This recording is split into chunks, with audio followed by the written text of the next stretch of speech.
Ahojte, po dlhším čase. Dneska si robíme test na duvajskú čokoládu. Toto je ona. Je to značky Milan Go. Tak to vyzerá to a idem si ju rozbaliť. Máme ju rozbalenú na zlatý obal. Oh my god, to vyzerá dobre.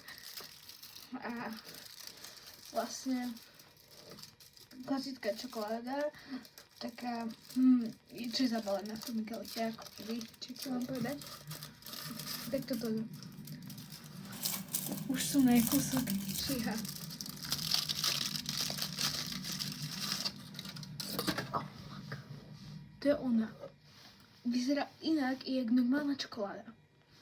Nemá na sebe to zlato. Vlastne, ale to vôbec nevadí. A ideme si ho skúsiť rozpoliť.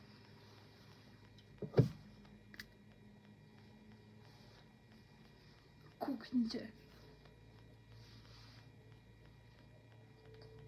Tam je normálne, nie ani málo, ani veľa. Normálne. Je tam tak normálne bunky. Vyzerá to dobre. Pôjde to výborne. Ideme skúsiť. Dobre. Tak, ideme skúsiť jednu kocku.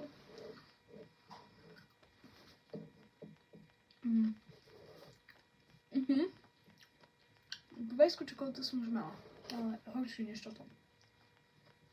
Mňam. Pistácia a čokoláda. Dobre. Odporúčam. Ešte raz, mám to od značky Milan Go. Je to drahšia záležitosť, ako, no záležitosť.